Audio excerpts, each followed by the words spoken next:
Okay, now I want to talk about something called a modifier. So basically, modifiers are a fancy way of saying an adjective, an adverb, or describing phrase. So it's kind of like an umbrella term.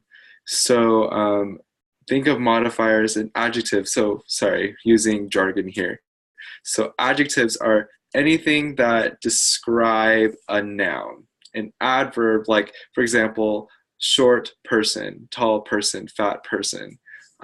Those are descriptive nouns, or other words, a adjective.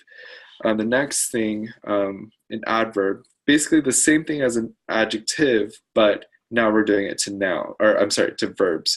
So like slowly eating, quickly eating, um, like I don't know, a lot like those descriptive verbs. You guys could probably think of more things uh,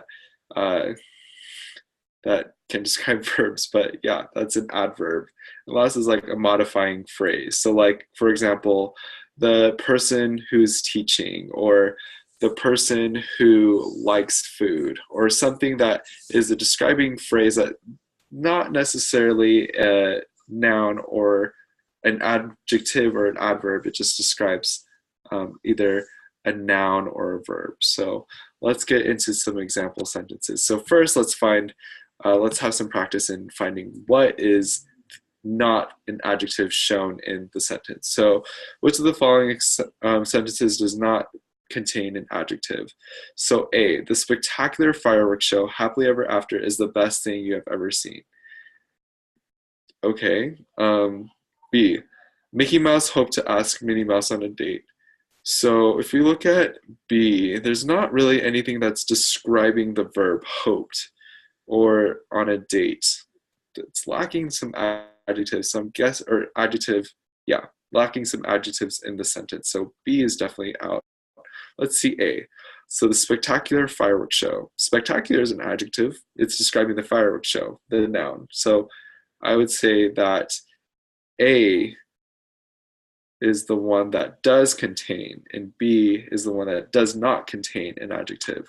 So I would say the correct answer is B for this one. Cool, B, we got it right. Awesome. All right, so now that we're masters at finding adjectives, adverbs, and modifying phrases, let's actually go into some tough questions that you'll find on the test. So if we look at the next test question number 6. So which item correctly applies modifier rules? So A, looking at the fireworks, the Dole Whip was a delicious treat. Okay. B, I only had 2 fast passes for Tower of Terror. C, I had only 2 churros for lunch today. And D, after riding Big Thunder Mountain, the chair was a nice place to sit. Or to rest, I'm sorry. So let's get rid of the duh answer. So A, looking at the fireworks, okay, that is technically a descriptive phrase. The modifying phrase, the subject or the thing that comes right after the modifying phrase should describe what it's doing. So looking at the fireworks, the Dole Whip.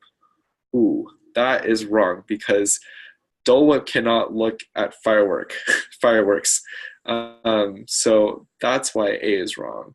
So if you look here, this is the modifying phrase, and then the thing or the subject after is the Dole Whip. So that's obviously wrong, which we find also in D. So after riding Big Thunder Mountain, comma, that's the modifying phrase, the chair. Oh, that is the subject that is doing the riding the Big Thunder Mountain. So that is obviously wrong. So A and D are wrong, but B and C seem like a little tricky, right? So in your notes, I want you to write this pattern. So if you see an only verb versus an only noun. So if you see an only verb, it is automatically wrong.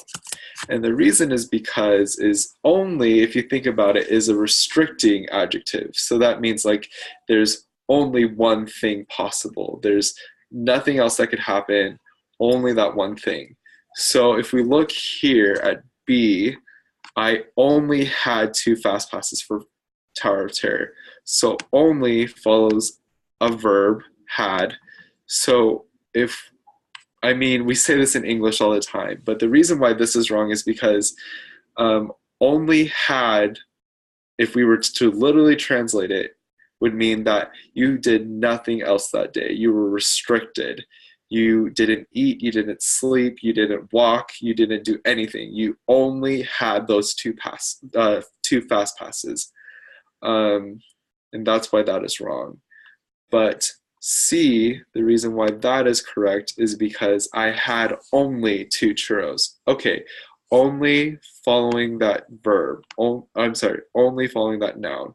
Okay, so that's actually correct because for lunch you could only have 2 churros. That's totally plausible. So that is why C, I believe in this question is correct. But let's look and see what we got.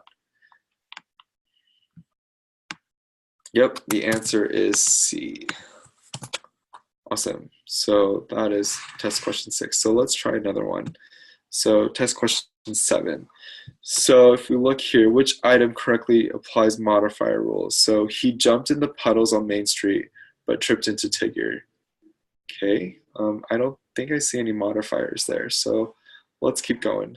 So Jack did good on his first ride. Okay, C. I discussed with him quickly about the fast pass plans for the day. So, okay, and then D. I only rode Space Mountain. So from what we learned in the last question, if it follows a verb, it's automatically going to be wrong. So only rode, only verb, D is out. So that is wrong. So B, if you look, Jack did good on his first ride. That is not correct English. That is not, if you could speak with a southern twang, that's how you'll kind of figure out if it's right or wrong. But it should say Jack did well on his first ride. So B is automatically wrong. C, I see the modifier or the adverb right here, quickly, but it doesn't follow a verb. It's not describing anything. It should say, I quickly discussed with him about the fast pass plans for the day. So C is automatically wrong. So actually, our only correct answer here is A. He jumped into the puddles on Main Street but tripped into Tigger, because it actually doesn't have any modifier rules and it's not infringing on that. So yeah, hopefully that makes sense. Modifiers are tricky, but if you could get the hang of that pattern that I taught you, only noun, only verb, you'll definitely do well in the test.